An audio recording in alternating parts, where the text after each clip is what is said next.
Welcome to the Common Good Data podcast. My name is Drew Reynolds. On this podcast, we are here to have conversations about how nonprofit leaders and social sector leaders can learn how to use data and evaluation to power prevention, mental health services, and education and more.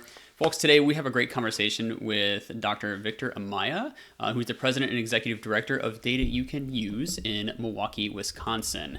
Dr. Amaya's work and the work of his organization really kind of flips the traditional research model a little bit on its head. Instead of researchers kind of coming in and pulling data out of a box and handing it to communities, he really kind of sees the work of data use as something that is driven by community, where community is first and at the table in those conversations. He believes that people really who live in neighborhoods are the true experts and that their stories can really guide the questions that we ask in the numbers. So very excited for this conversation. For those of you who have a real interest in communities and community work, you're going to love this episode. We also are going to hear a little bit some specific really cool things that I think you'll be interested in. One is how Dr. Amaya keeps the data in the hands of residents and how turning raw statistics into actionable plans at the neighborhood and community level, and how you can apply these same kind of community first mindsets in your own programs, in your own work.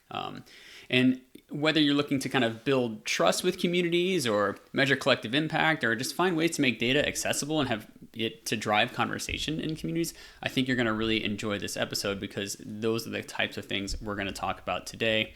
And it'll help you think about how you use data in your organization, in the community in which you live, and how that can ultimately serve to advance the common good and people, right? So very excited for this conversation. Fresh perspective on turning numbers into real and equitable outcomes. So stay tuned. Let's go right on ahead and dive into the episode.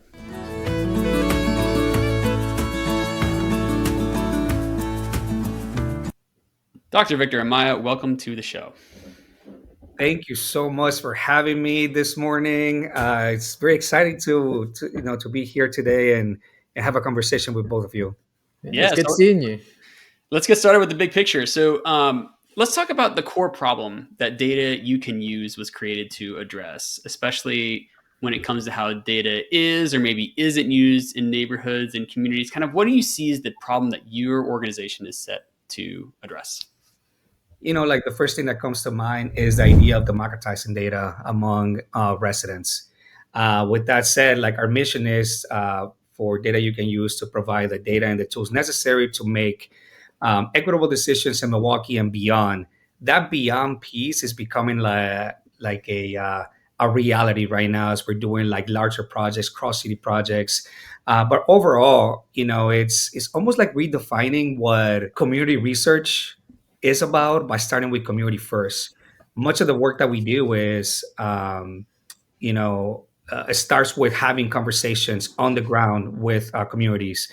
Many people might think that, hey, you're a data and research organization, so you must be a tech organization. And it's like, no, hold up, pump up the brakes. Like we use tech, we're well versed in tech, but I would say that we are more of a community engagement organization. And I think what sets us apart is, our hyper local approach. We believe that where people live matters. All right. So, and in that, each geography is different. So, it's important to differentiate the approach, the programs, the initiatives. We can go to one neighborhood and like maybe 5 minutes east, and it's a completely different population, completely different need. And it's important to be able to tackle problems in that way. Many times we think as the researchers, we're the experts. We actually believe that the people are the experts, right? They have some lived experience. They are the ones being impacted. So I got to tell you, like me and my team, we don't ideate and think about all these projects that we're coming up with. We don't sit behind the computer and just create some strategy. Yes, we do have strategy. Yes, we think about what the next 3 to 5 years are going to be for us. Because if you do 10 years right now, it's like everything's like fast paced and funding. It's like all over the place. So 3 to 5 years is a good measure right there. But what we do is we listen, and it's like very simple, right? We listen when we do. If we do a youth project, we listen to youth. We bring them into the creation, and we co-create what we want to see. If it is a housing project, we talk to residents and we listen to what they think is important. So it's almost like we don't lead anything, and that's weird to say, right? We don't lead anything. We facilitate impact. We facilitate change. We elevate people's voices, and I think that's very unique because we think in certain positions of power, we think we have all the answers, and to me is we have to like we think about this pyramid of hierarchy. We need to like flip it upside down, and we need to start with community first. So I would say, in a nutshell, that's what sets us apart from any other organization. And I gotta say, that's I've been at Data You Can Use as the president executive director for 3.5 years. And when I found out about the organization, that's what got me. It was the community engagement. Everything starts with relationships. Everything starts with like really listening. And if I can be a facilitator, an elevator of voices and elevate ideas, I think that's a pretty cool job for me. This sounds like social work right here. I love it. Like I did a sociology degree, so there you go. Like that's how you merge all these ideas, right? Like people like I really do think that the solutions to the problems live in the community, right?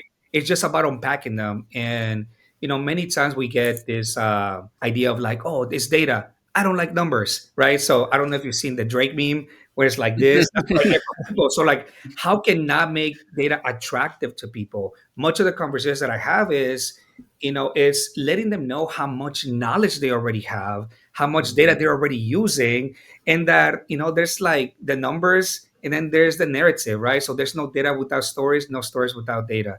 And one more thing that I wanted to highlight is, in my work, many times people want to use data to prove something, right?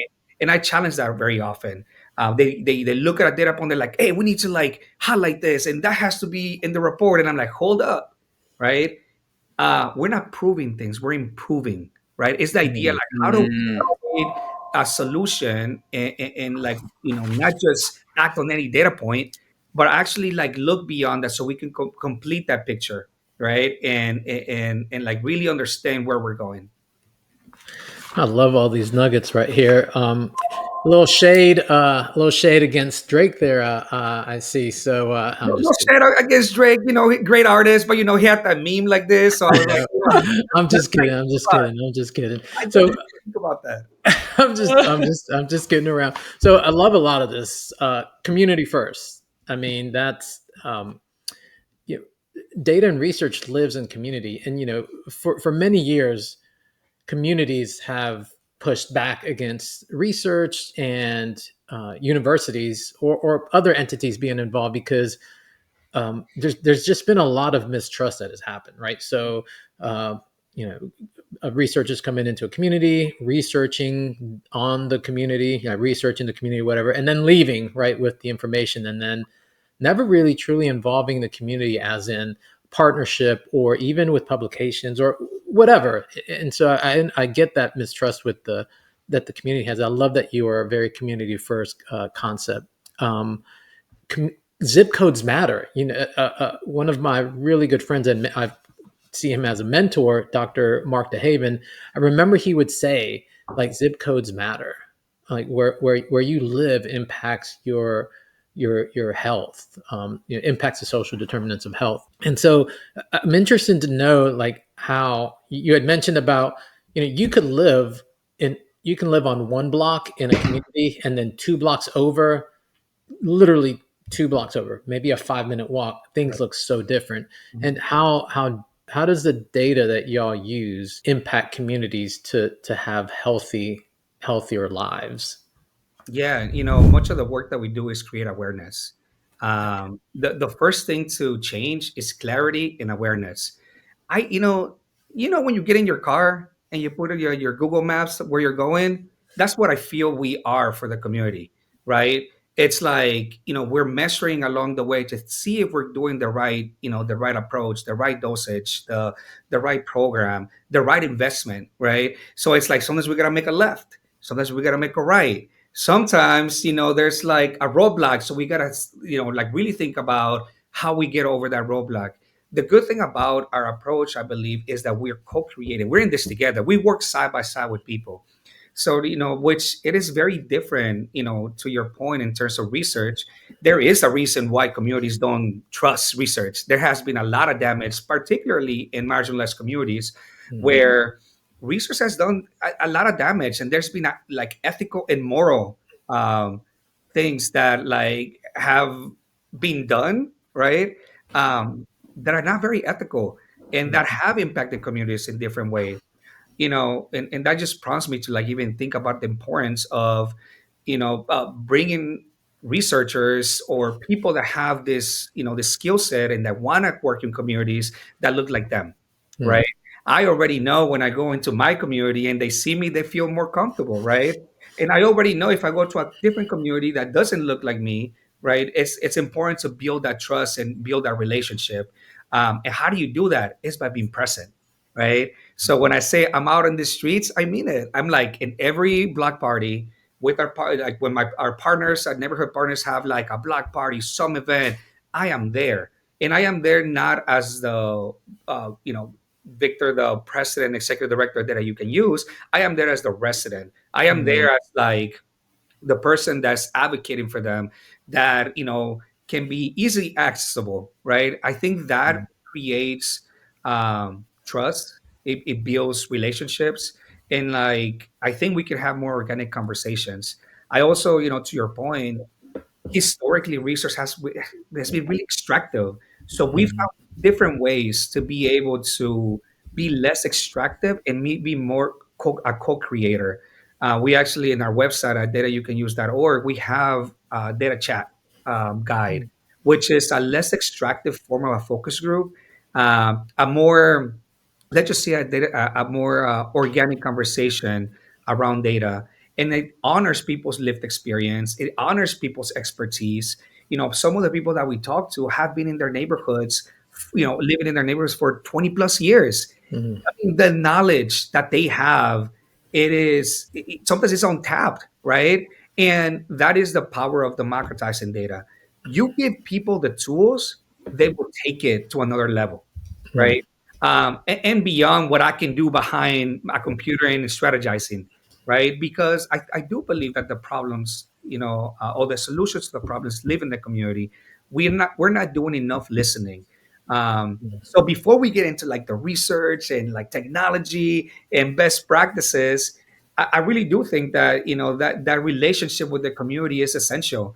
That's why an organization that I can use is so not only influential, but also a critical partner because we live in the community. It's not someone from New York coming in to do, mm, create a solution. It's not someone from, the West Coast, which I don't have nothing against them, right? I love their music, I love their style, all of that. But guess what? Like we have the people we need to, within our community to be able to like elevate and solve some of those problems. And if data can provide the awareness, the current state, the understanding of maybe a vision of where we're going, then we can all as as community members, whether you're an investor, you're a leader, you are a resident, or an intern, a student intern, everybody has a role in that specific advancement. mm.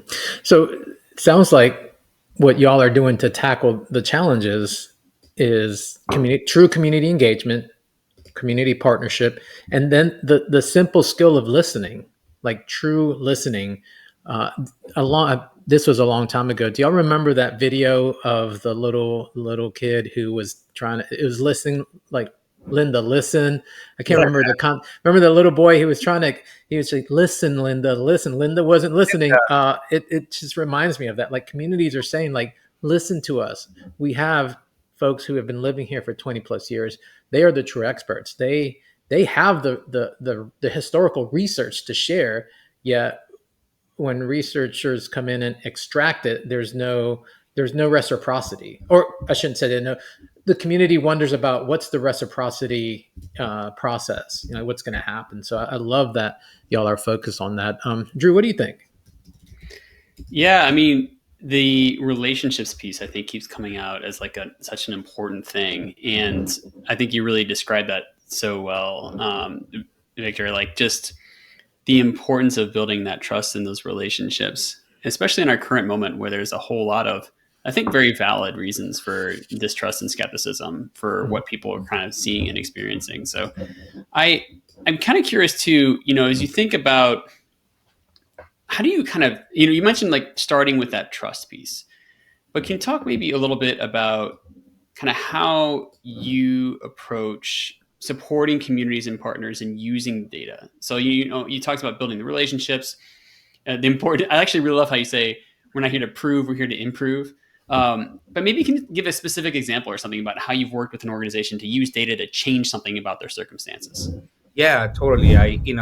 Many times people that are doing new initiatives, they want to understand the current state. And sometimes projects come to us, and I gotta say, like, sometimes we don't know the solution. Sometimes we don't know if we can, if there's, data that's available and the approach and all that.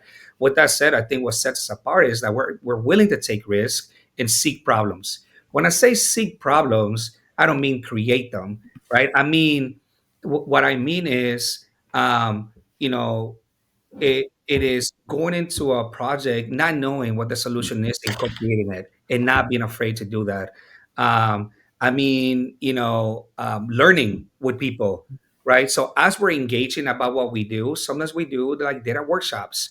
Sometimes we create some discussions to build people's confidence about their data expertise, about how much they already know and the experience that they have by just being a resident in Milwaukee or in a specific area. Um, Roger mentioned that zip codes matter. We go even you know more deeper than that to neighborhoods, right? Because as you're looking at different geographic regions, like the um, disparities look different, right? And there's the solutions and the conversations that happen are great. The conversations in terms of solutions are great, but also the solutions are not linear, right? And the conversations that the more and more conversations that we're having is the importance of people that are providing service in these communities to work together. There is a lot of siloed work. There is a lot of, when we talk about the soil determinants of health, even within a sector, people don't talk, right? Like the education sector, they're all separated, right? The healthcare Mhm. system, they're all separated. What would it look like to start elevating this idea that people are constantly talking about, right? We need people to come together, like to break down those specific silos. And we heard that over and over and over. And something that we're doing and thinking about is, what does the next 3 to 5 years look like for data you can use? And if people want people to work together, then there should be a data set that's all in one bucket, right? So I think the idea of becoming a data hub for Milwaukee, it's becoming a reality. And again, this is not because like we want to be that. It is because people are asking for it, right? People understand that, like, everybody has their data set. What if everything would be in one specific spot? And it has been done, right? Roger, I mean, in Charlotte, they have the data, what was it? The data trust, Mhm. right? Where, problems can be solved better if everything's in one specific bucket. So I can say that our initiatives, the way the programs that we go into, the projects, we take a lot of risk. We seek the problems in terms of, like, getting our hands dirty, lifting our sleeves, and getting onto the work on the ground with residents, with the leaders, with the nonprofits, with funders, so that we're able to co-create something that is not only better suited, but it's also like there's feedback loops along the way that include the community. And in that process, then we're able to create some awareness and create, it's almost like education, right? Like to teach people how to use data in a way to make prosperity happen. Mm. Community inclusivity. I love it. Real quick, one before I ask my next question, I was gonna. We were out west recently. My wife and kids and I, we went out to Yellowstone and Tetons. Beautiful, beautiful side of the country. I mean, it's if for anybody who hasn't been, I highly encourage folks to go out and visit out there. But you in talking about data, and how it's utilized, right? I think sometimes folks may think there's only one way to obtain data or to get the information, and there's many different paths. So the reason I brought up our trip out west is um, Apple Maps would have us going one way, and it would be like an hour and a half. And my wife she ended up putting it into Google Maps, and Google Maps had like 30 minutes. So we're like, we're gonna go with this route because I think honestly, for me, I would have just done Apple Maps, right? That's just what I'm used to because that's what I use. It's the first thing that comes up. But I'm so glad that she wised up and said, well, let's see what Google Maps says. And Yep. Google Maps was taking us like it was going to, when you're traveling out west or you're traveling in general, a 30-minute time frame is makes a difference, right? And so we're like, we're going to use Google Maps. And throughout the trip, we would see like, what does Google Maps say? So it's just interesting. Like there's so many different paths to obtain data, and there's just not only one way to do it, anyway, that kind of thought came to mind when we were talking about data extracting, getting information, etc. So let's talk about the neighborhood change and neighborhood dashboard tools a little bit here. Can you walk us through what these tools are and how they work and how they're being used to understand change at the neighborhood level? Yeah, so one of our legacy projects is the neighborhood profiles. And basically, and it's profiles or portraits. And what those are is basically neighborhood level data that has either individual population and also housing type of data, where we're actually being able to visualize that. So we have a dashboard to be able to visualize it, so support people that are more visual learners, right? But most recently, one of the questions as we are engaging with people, because we don't just release information, we go and like we talk to those neighborhoods and say like, hey, are these your boundaries? Because like the city might have their boundaries, but like we want to ask them what they consider the neighborhood. There's a lot of voice in what we do, and there's pride in a neighborhood. I live in the Mosquito Way neighborhood very intentionally. That is where my parents brought me here when they immigrated from Mexico. So like for me, I have a pride in living there, right? I've been here for 30 plus years. And for me, like it's important to be represented in a good way, right? And what it really is. So much of the work that we do before we even create the data sets and the profiles, we talk to people. And then we say, like, what else is missing here? And about 2 years ago, one of the things that people were asking, and we kept hearing about it. There's the listening part, right? The feedback that we got was like, hey, that's great that you're releasing this every year, because every year we update them with the newest data that's available, and it's publicly available data. Is the ACS data that comes out, like right now it's coming out every December. So in the census, right, data, which are 5-year estimates. And what they said was like, hey, is there a way to see how our neighborhood has changed over time?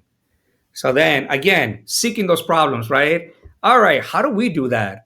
Right? Like, so we started thinking about, okay, how do we create, some answers for this specific question? If people want to know how their neighborhoods have changed, then how do we do that? So that's how the change over time tables came about. It wasn't because we were like, we need to do this, we need to seek funding for that. Ironically, that's an unfunded project. We did it because it's the right thing to do. Whether it's funded or not, like part of my job as the executive director is to fundraise and to be able to get some grants that provide us the opportunity to do some projects that might not be funded, right, through like unrestricted funding. We've been really lucky that our partners and funders like really trust us and are invested in us and have been growing with us as we grow as an organization, but also our reach. So that's how those came about. And then we have the some interactive maps called the MKE indicators, which are they have like health data, they have population, they have equity, they have housing data in there, and every time or every single data set that we have, we always put the neighborhood boundaries so to understand what the neighborhood looks like. So it's not just a map of Milwaukee. We're able to break it down by neighborhoods. If actually I'll go back to the neighborhood portraits. most recently, aldermen and alderwomen wanted, the Common Council, they wanted to know what the demographics was for their, geographic region. So we created the aldermanic districts portraits, and that led to um, uh, state representative portraits, right? Those are not in our website currently, but that was something that they asked of us, and we created those. And I think about the power of that now as they're interacting with constituents, right? They have the data in front of them, and they can unpack it as they're having conversations. And it's the data and the stories that are like, we don't have to be present to be able to create that. Now they're doing it by themselves, right? Mm. And the power of that, in my opinion, it provides such a better picture in a better idea of what is the experience of the Milwaukee resident within that specific region. So those are the two main projects that we have. We update those every single year, and again, the MK indicators didn't they were not created behind a computer or ideating with our team. We brought in a committee. There was questions that were that was being asked. It started as a housing project, like housing data, and what we realized was that there's a lot of other factors that impact access to housing, Mhm. and that not having housing also impacts like health outcomes. So that's how we came about, those specific the specific data set. And part of the work that we did was like, all right, in health, what are the 5 things that we should keep in mind in Milwaukee? More data doesn't mean better data. So part of Mm. what we do is to make sure, like, what is the 5 things? And we'd like to keep it simple. We like to every report that we write, we write it as how do I say, as least academic as possible, but like we move away from the all the jargon and high vocabulary. And the why behind that is, I know there's a lot about like diversity, equity, and inclusion right now, but for me is, if I want people to have access to this knowledge, then I have to make it accessible, and it has to be invited, and it has to be representative of the community. And I also personally, I'm not trying to read like 20 to 40 page papers. I'm a good 5 page paper, right? We live in a TikTok community. Ain't nobody got time to be watching like an hour videos, right? Like, Yeah. people want to know the information that they need, and that's what we want to give them, right? Because that's accessible, that's inviting, and that becomes more inclusive. Now, to your point, Roger, um, the solutions to the problems are complex, right? These are wicked problems that we're facing, and it's going to Mhm. require more than just one organization to do that. So, part of our work is like, how do we bring people together? And many of our projects, are collective impact projects. And in addition to providing the data, we also have the evaluation piece to see if it's making a difference. Is the collective impact is actually, moving in the right direction? And we're able to like really measure along the way what that looks like to see if we're doing it. That's actually a great segue. Maybe I'm jumping in ahead of Roger here, but because our next question really focuses on outcomes, so I wanted to kind of talk Mhm. about that a little bit. You have an example of using these public service data tools. I think it's so awesome that you have that at like the state representative level, because so often those districts do not fall along traditional census lines or other things, and so it can be really hard for representatives to really have good data on their constituents. So I think that's such an Mhm. incredible public benefit. But let's talk a little bit about outcomes. So can you share an organization or an example maybe of how organizations are starting to use some of the tools to drive some decision making, but also track progress on some type of community level or collective impact outcomes? And I know that's not always an easy thing to do, but I'm just kind of curious about how you've seen organizations approach that. Yeah, there's this a good problem to have. People are asking is, are things that we're doing making a difference, right? Sometimes my answer is like, well, I don't know. Let's find out, right? And I'll give an example a little later on like how we got into a new project that's coming up. But we work with foundations, directly with foundations to like really look at some metrics that can be used to measure the impact of their investment. So there's a big movement for example, for housing, right, in affordable housing. So what we do is like, we find out how to do it. And again, it's seeking those problems, right? Mhm. Many of the things that we do is like we're learning along the way. Mm. there are very specific practices, right? And things that we can study, like, and there's research behind it, so we can find out how to do that. But the idea is to co-create. One example of a project right now that we're actually ending the discovery phase and actually moving into the implementation phase. It is a project that's that's looking into closing the life expectancy gap in Milwaukee between the most affluent zip code and the least affluent zip code. Currently, there's a 12-year life expectancy gap, basically between uh, white population and their black counterparts, right? And that's that raised a flag into like several, not only investors but people in Milwaukee. So what they did was, right now there's a collective impact approach where there's an investment over 10 years in 4 different neighborhoods, and we're trying to see if that investment and the programs that are being created can be tracked back to close the life expectancy gap. So that's something that we're doing, right? Like, part of my job is to like look at what are the things that like lead back to closing, or to like extending life expectancy, right?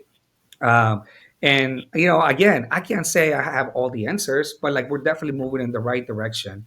Part of this is working directly with nonprofits that are serving that specific community. So we're doing a combination of secondary data that's publicly available, and then primary data collecting, which is a very it's a very exciting project.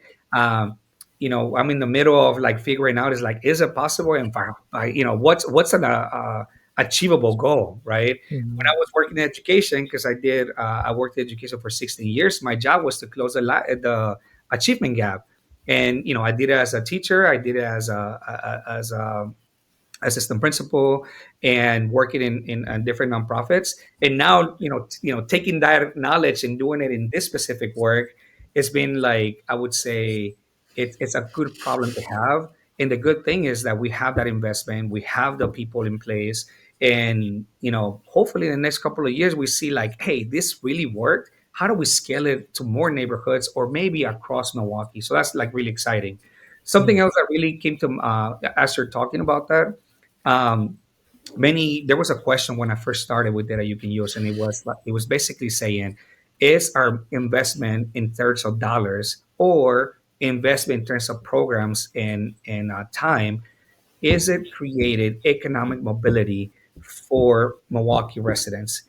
My answer was always, I don't know, right? Mm. So because the question kept coming up, right? I said, like, well, let me find out.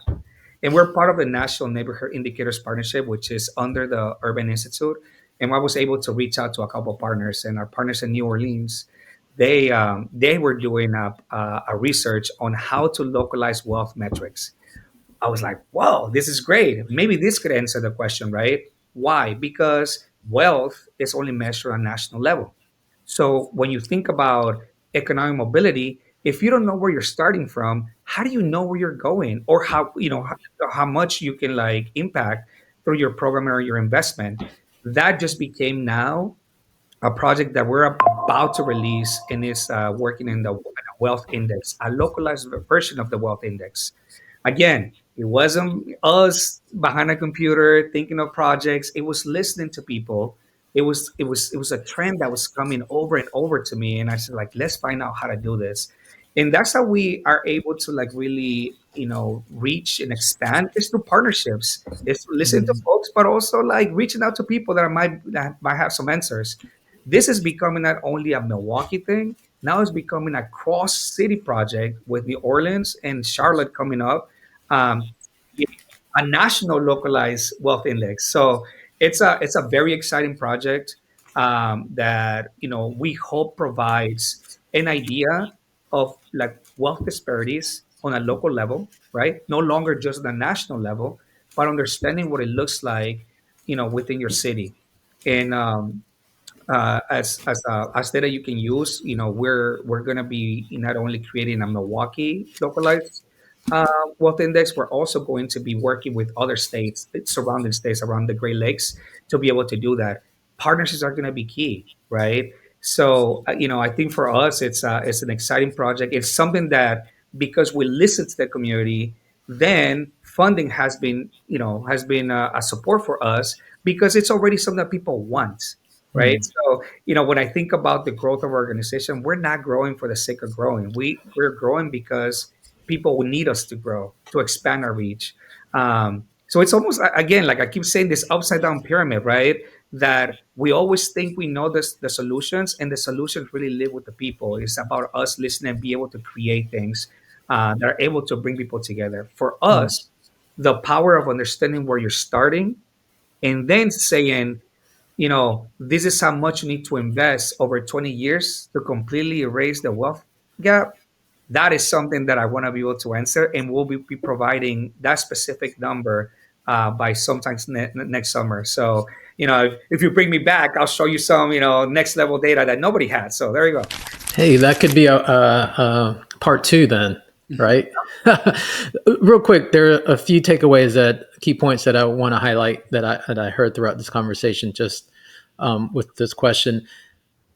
Access, right? So in order for folks to have access, things have to be accessible. I love when you said that, because that is so true. We can talk till we're red in the face about people don't have access, but if we're working with community, we should also be championing accessibility. So like, are things accessible, right? Co-creators. Like, I love that you mentioned that throughout our conversation about how y'all are co-creators with the community, not you're taking the lead or you're taking over. It's like, we're going to go in and figure out how to co-create. And then the third thing is, when folks ask you a question, not just staying stuck on I don't know, because that could be the reality, but then following up, or even starting with let's find out. Exactly. So I feel like I personally have probably said I don't know and left it there, instead of saying I don't know, but let's find out together. And coming back to them and saying, it's like, is this what you like? Is this a project that like would like that you could see being like beneficial for you and like people around, and then hearing that back also, right? And that's part of co-creation, is like that feedback process. It is, that's where the relationships are key, because I wouldn't be able to go back to people. Okay, if they don't trust me, they're not going to talk to me, right? But because we have that communication, that level of communication, and we're able to engage with people in all levels, then it allows us that, to have that specific feedback process that sees like, we're thinking about this project. What do you think? And they're like, that's exactly what we need. I'm like, perfect. All right, let's help us fundraise, right?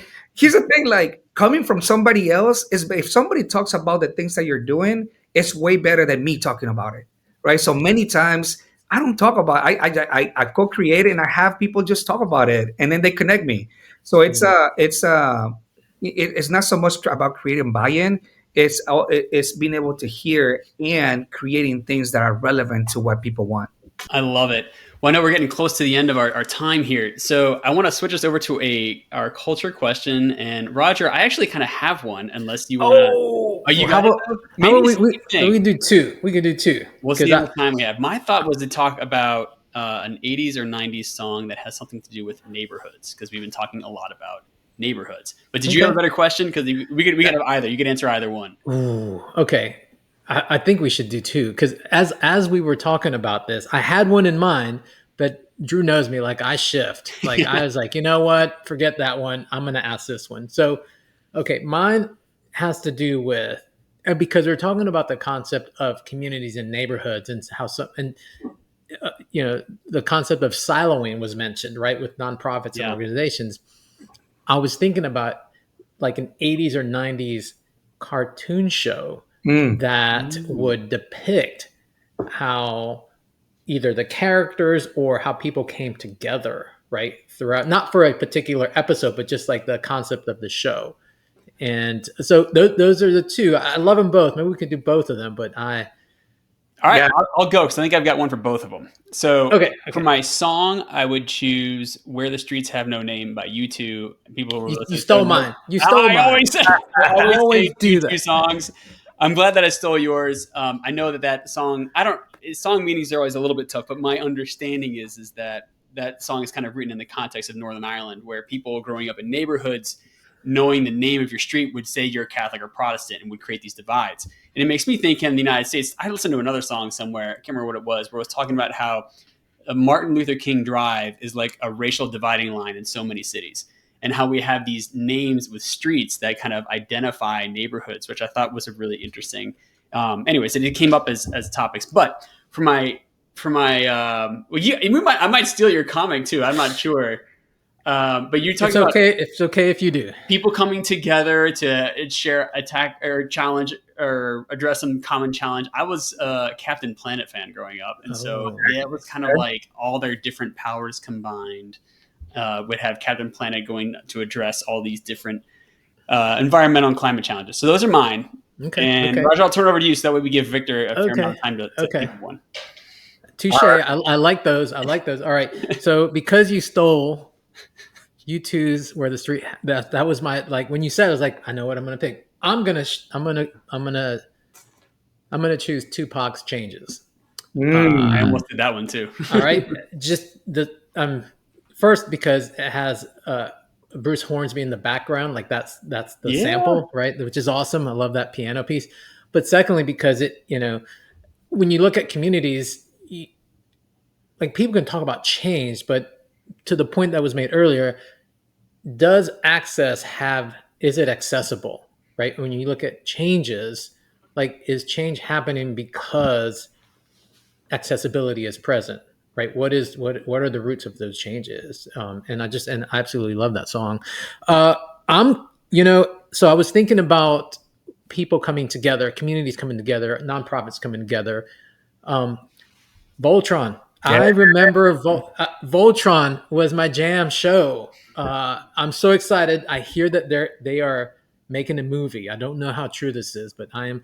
So, Voltron, Five Lions, they kind of each had their own power, but when they came together, Voltron was it. And Voltron's even referenced, one of the, I would say, folks may challenge this, but, one of the most influential and best, hip hop groups of all time, Wu-Tang Clan, they referenced Voltron in their music. So because it's five coming as one, and the whole concept was they were coming together to battle.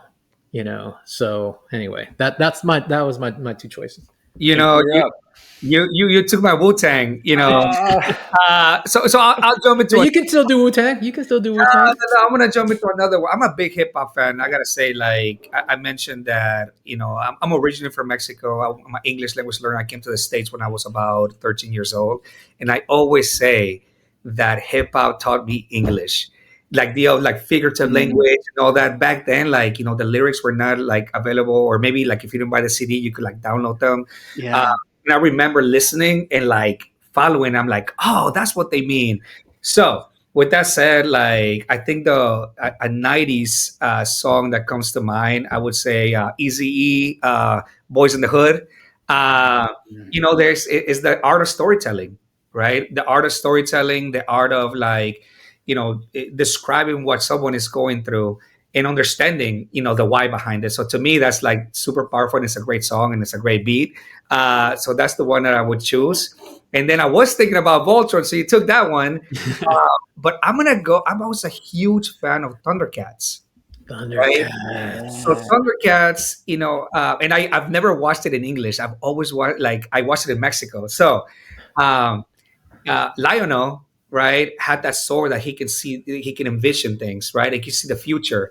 And I think as a leader, it's very important to be able to not only see the future, but also see a prosperity and what that looks like. And what do we need to do to be able to do that? Also, each Thundercat had a very specific skill set. As a leader in my early career, I thought I had to be always at the front, right? Leaders have to talk. Leaders have to be loud. Leaders, and I've learned over time that the best place, or where I'm better utilized, is supporting from the back and elevating communities with me. That's why working side by side with them. That's why supporting them, co-creating has been such a natural and organic transition for me. And it was like I needed to learn that as a leader. Right, I do well in the front, and I'm able to step in the front. And I think as community members, we all have a role to play, and we all have a very specific, unique skill set or power. My superpower is connecting people. and supporting them. So that's why I think it's, I would say Thundercats. Excellent choices, by the way. I love it. Awesome. Well, Dr. Victor Amaya, thank you so much for joining us today. What a great conversation. All right. Thank you so much for having me. Thanks. Good seeing you again.